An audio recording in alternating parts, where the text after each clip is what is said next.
non sono degno di ciò che fai per me, tu che ami tanto uno come me.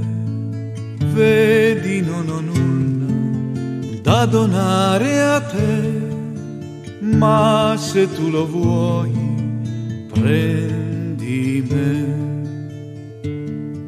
Sono come la polvere alzata dal vento, sono come la pioggia caduta dal cielo, sono come una canna spezzata dall'uragano, se tu, Signore, non sei con me.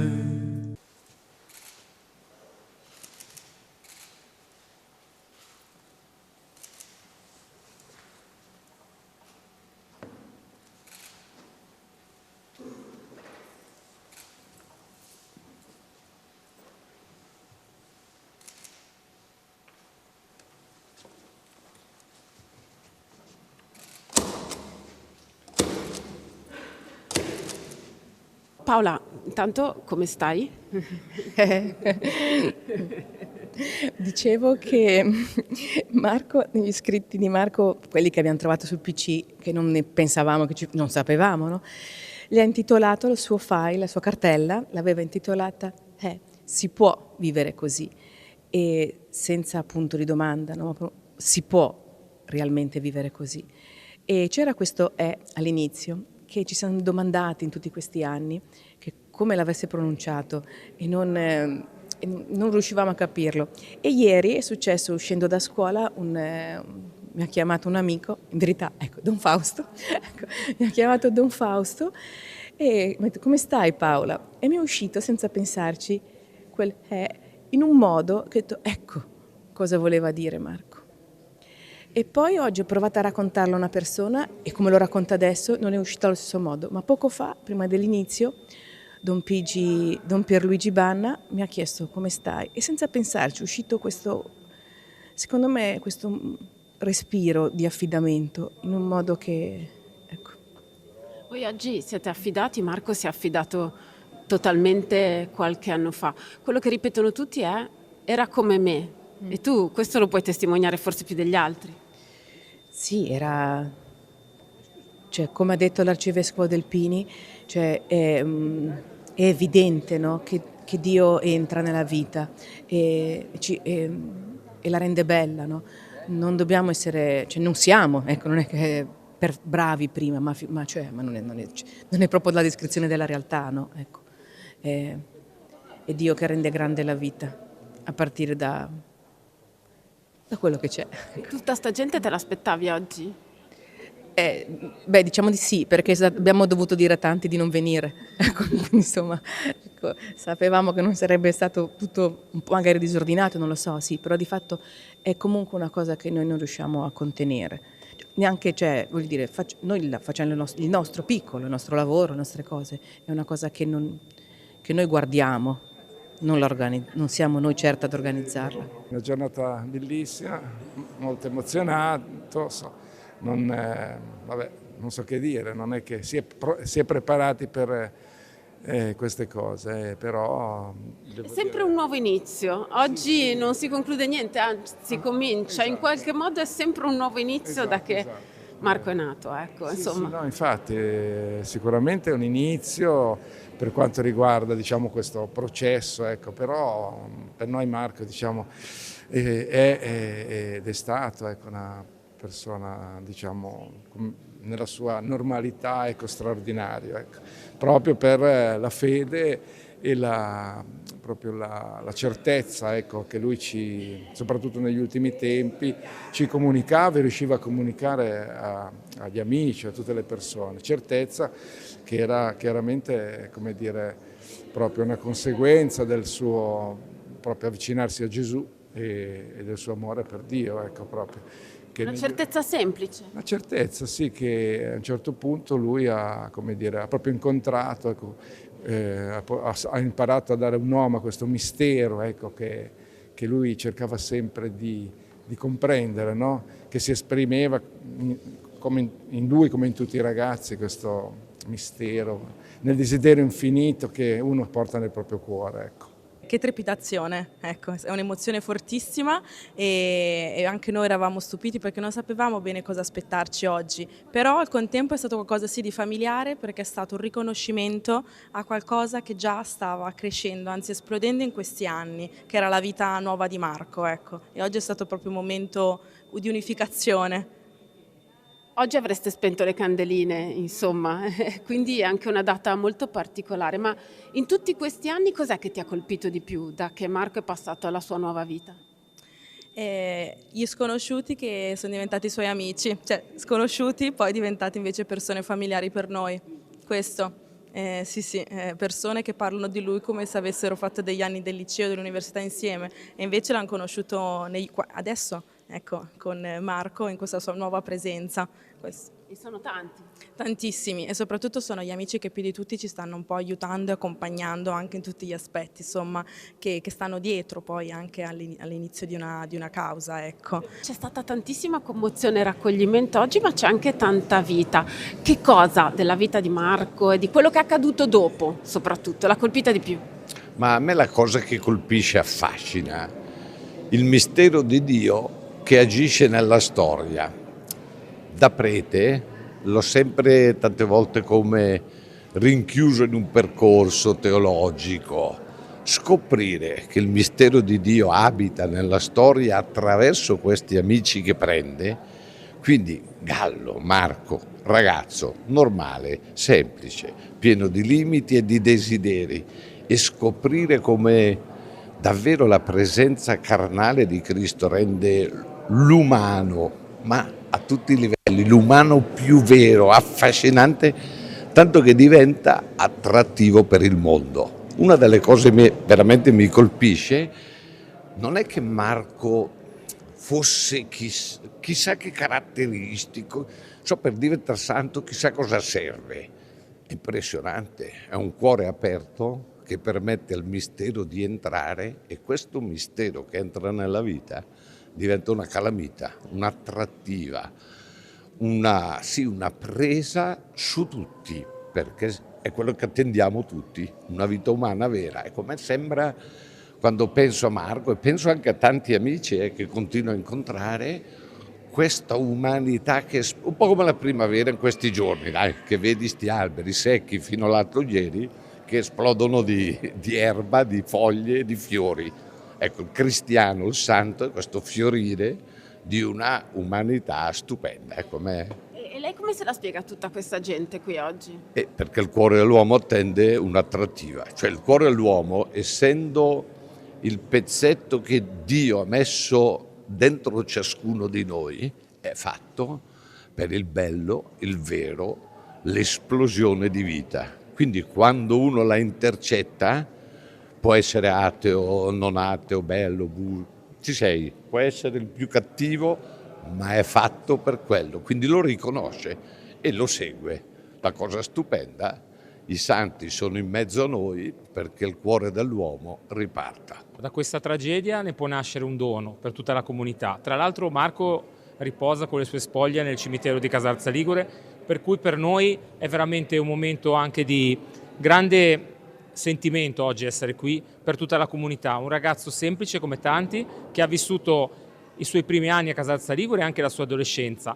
Le sorelle vivono praticamente a Casarza tutto il periodo estivo, anche il papà e la mamma hanno messo a posto la casa, vuol dire che proprio c'è una continuità tra la vita di Marco e la nostra comunità. Io credo che oggi sia un momento veramente bello per noi e spero che tanti casarzesi possano ricordare la figura di Marco e aiutare questo processo di beatificazione, portarlo a termine, perché per noi sarebbe veramente una grande cosa, è un segno, ripeto, di speranza e, come ha detto bene l'Arcivescovo di Milano, anche un messaggio per le giovani generazioni. In una piccola casa nel cuore della città c'è un giardino nascosto che nessuno si può immaginare.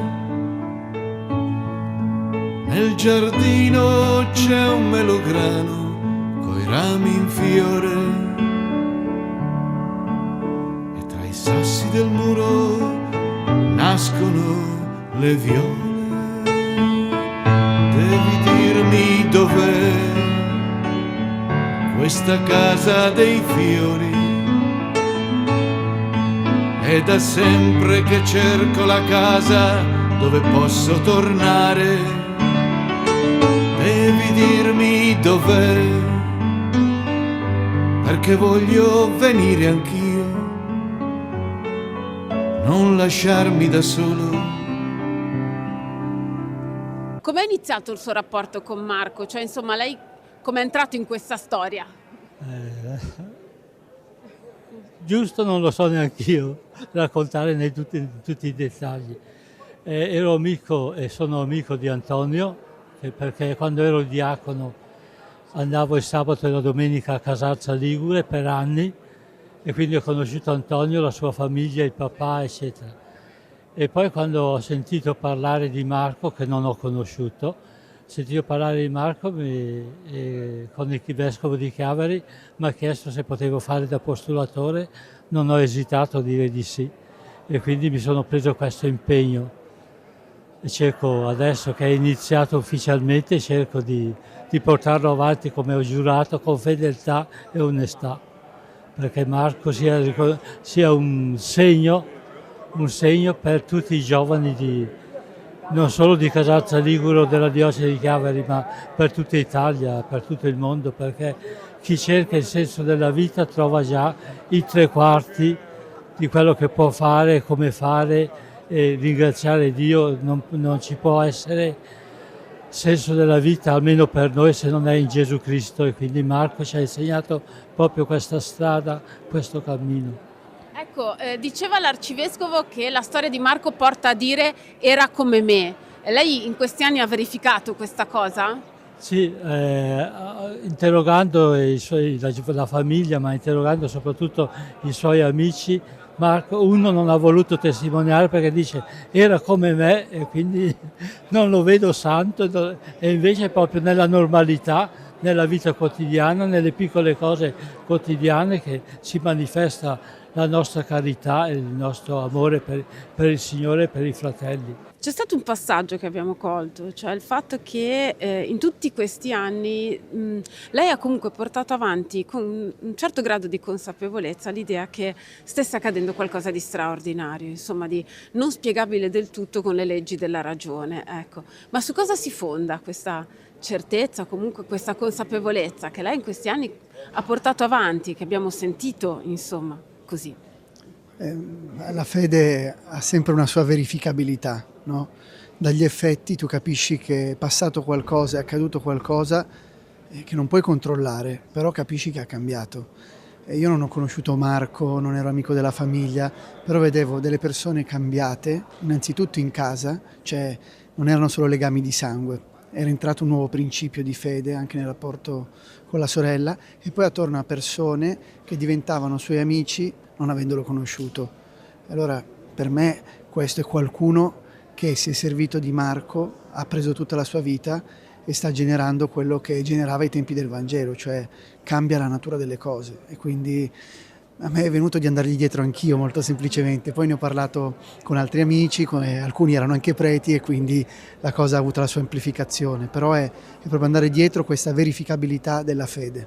Ecco, quindi è scaturito da qualcosa che è accaduto, Sì. quello che abbiamo vissuto oggi, insomma. Sì, io sono andato a cena dei genitori che mi volevano raccontare di questo pellegrinaggio, di questa storia, e volevano invitarmi, io sono andato, però mi sono reso conto che era qualcosa di più grande di me, più grande di loro, quindi per me è questo. E poi è come quando lanci un sasso in uno stagno, che la cosa si propaga, ecco. Ci aiuta a capire adesso che cosa succede per chi non sa, insomma, che cosa abbiamo fatto oggi e cosa accade adesso. Adesso verranno raccolti tutte le testimonianze delle persone che conoscevano Marco, ma è anche c'è uno spazio aperto anche per chi si abbevera i suoi scritti, trova in lui un punto di riferimento o anche qualcosa in contrario a questo processo. Quindi la Chiesa apre proprio uno spazio in cui vede ancora questi segni e li verifica. Quindi chi vuole può intervenire, può parlare, e nel frattempo alcune persone competenti rivedono la storia di Marco e anche il suo pensiero per confezionare, diciamo, un parere sintetico da poi consegnare al giudizio del vescovo e poi del Papa. Cosa ti ha colpito di più nel lavoro che hai fatto? Mi ha colpito quello che ho messo nel titolo, cioè più vita alla vita, perché seguendo tutte le sue vicende così piene di energia, di passione, di cose che lo scaldavano, tutta questa vita non bastava a sé. E lui a un certo punto ha rifatto un incontro che gli ha dato più vita alla sua vita.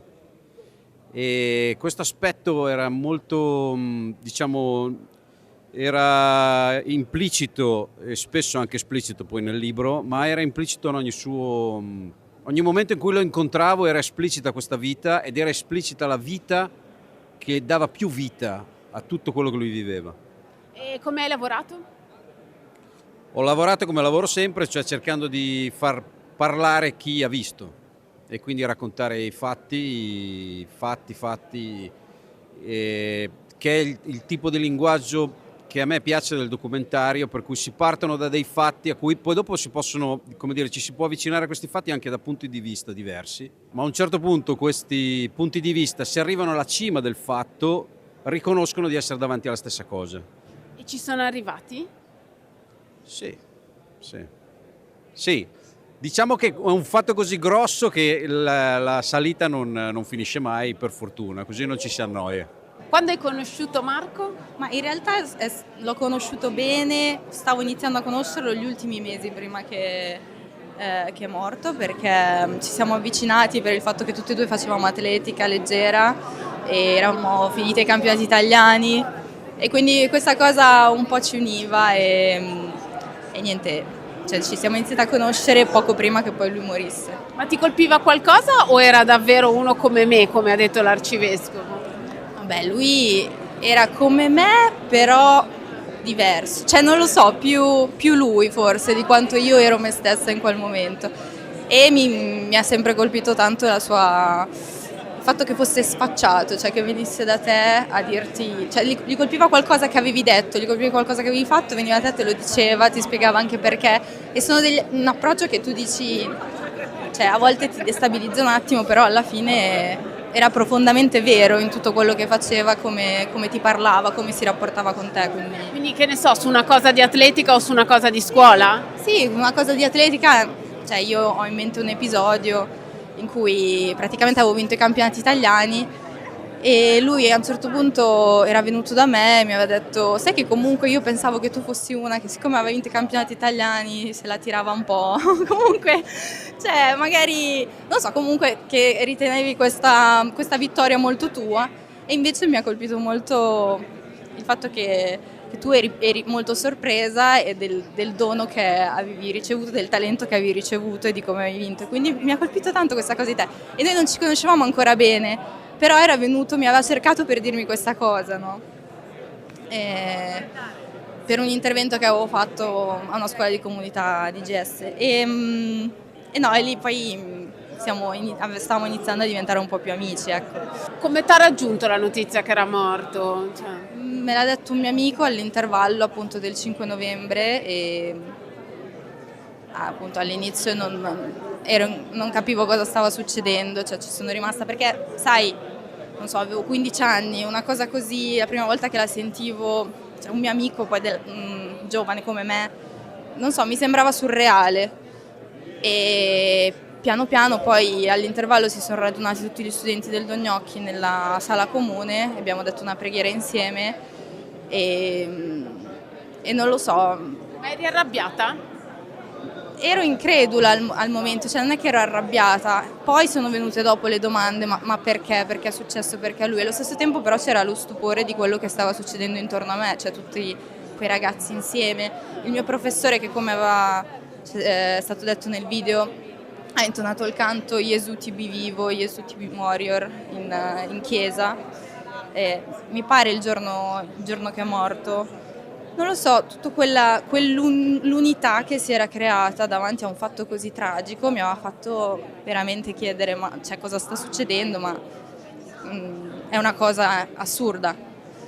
E poi lì è iniziato anche tutto un mio percorso di fede, cioè perché ho iniziato a farmi delle domande, no? Sulla vita davanti alla morte di un mio amico. Tu hai conosciuto Marco nella prima vita o nella nuova vita, insomma?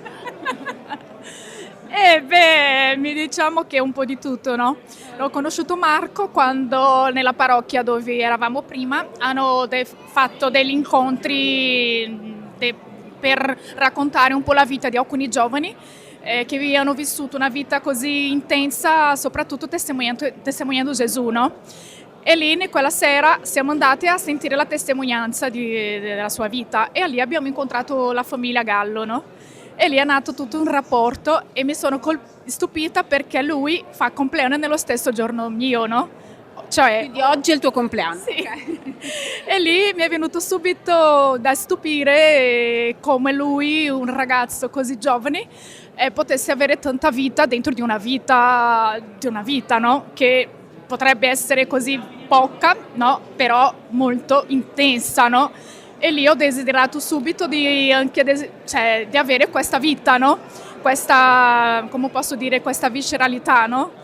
E lì da allora in poi l'ho seguito un po' e poi la Paola abbiamo approfondito la nostra amicizia, dopodiché un paio di anni dopo siamo andati io e mio marito, perché è l'italiano, al pellegrinaggio di Monte Allegro. E allora lì mi ha colpito perché sono passati alcuni anni, Paola si ricordava di me e lì mi ha colpito tantissimo, no? E lì un'altra volta mi sono sentita chiamata un'altra volta da Marco, no? E poi una sera io e alcuni amici facciamo il rosario, da quando è iniziata la pandemia preghiamo il rosario insieme alle 11:30 di sera e Paola è venuta a testimoniare per i nostri amici che si collegano dal Brasile e dalla Colombia un po' la vita di Marco e nonostante tutto i nostri amici della Colombia e Brasile si sono stupiti eppure loro hanno stretto l'amicizia con Marco, no? Vi racconto solo questa cosa che mi ha colpito tantissimo. Questa amica colombiana, lei ha avuto un incidente bruttissimo in Colombia, in motorino, no? E dopo che ha conosciuto la storia di Marco e tutto, in quel momento lì lei ha iniziato a chiedere a Marco aiuto perché lei non perdesse la gamba, no? E la cosa incredibile è che i medici non erano sicuri che lei avrebbero, sì, perché magari dovrebbe fare un altro intervento ancora, no? Perché lei ha una artrite reumatoidi, no? E allora lei ha iniziato a chiedere a lui di salvarla di quella situazione. E un giorno che eravamo a casa e la famiglia di Marco era a cena da noi, lei ci ha chiamato per dirci che i medici sono riusciti a... L'intervento non era necessario. Esatto, e che lei era riuscita a tenerle la gamba, no? Giusto in quello giorno che c'era la famiglia di Gallo a casa nostra. E a me è stato un segno incredibile della sua presenza, della sua amicizia con Gesù e la sua presenza anche nella nostra vita, no? E così è nato tutto il mio rapporto, oramai anche di mio marito, non solo con Marco innanzitutto, ma tramite Marco anche con la sua famiglia. Lei ha conosciuto Marco nella prima vita, diciamo?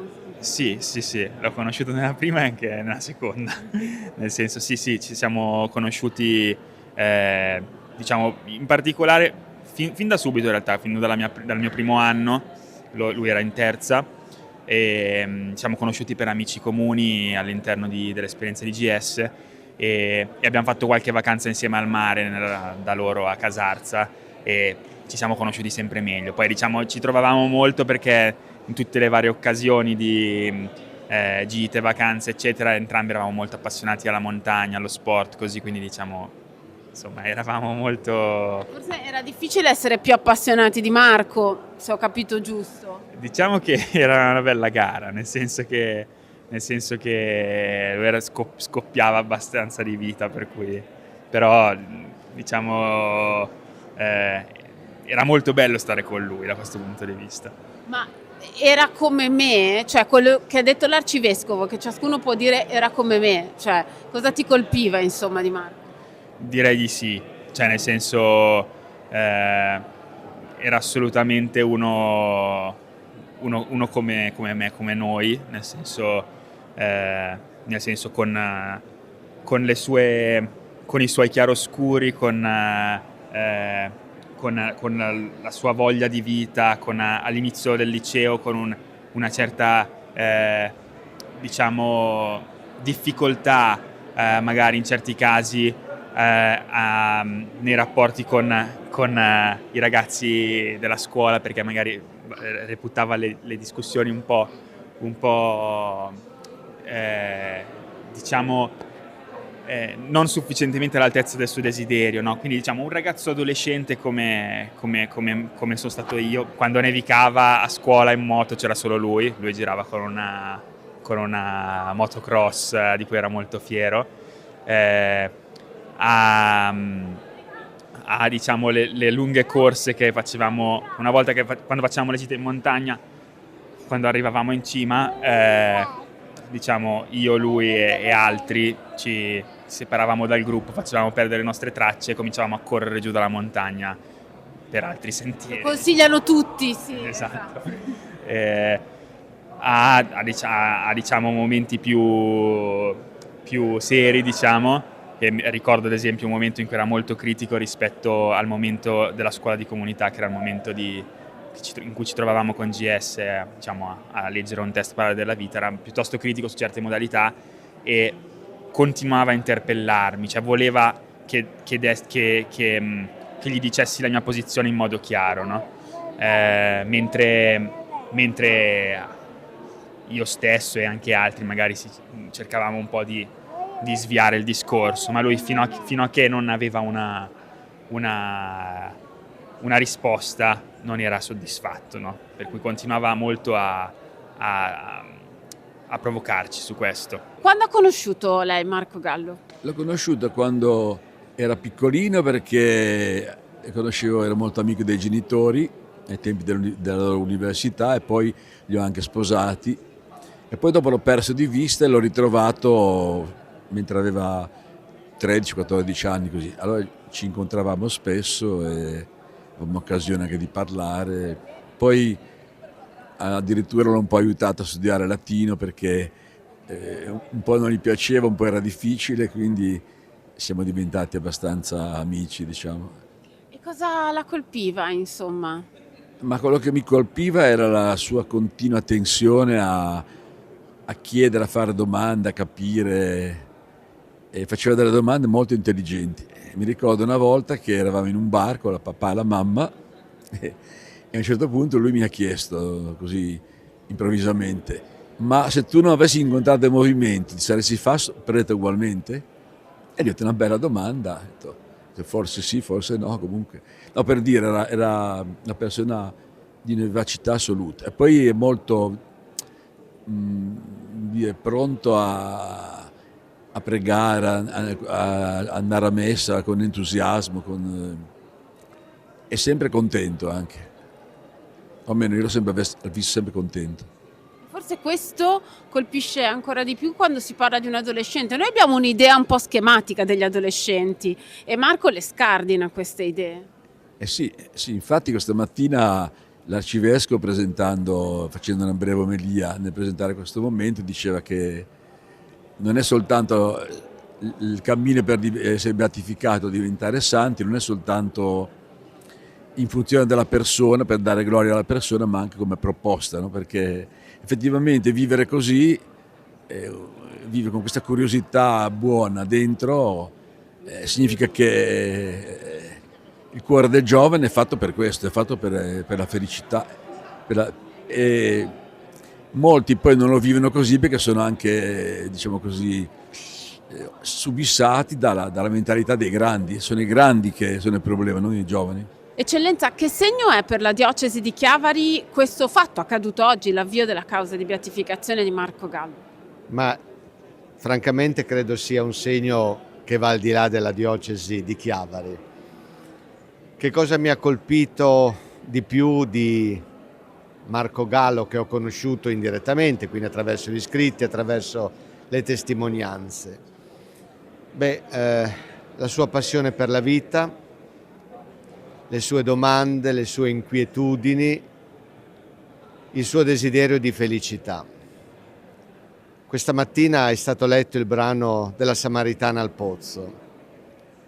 Ecco, io credo che Marco Gallo abbia capito fino in fondo che è Gesù la fonte dell'acqua viva. È Lui che solo può dare risposta a quell'attesa di pienezza di senso che abita il cuore di tutti noi. Quindi sono certo che sarà, come già è e come è stato, un riferimento significativo per i nostri ragazzi e le nostre ragazze.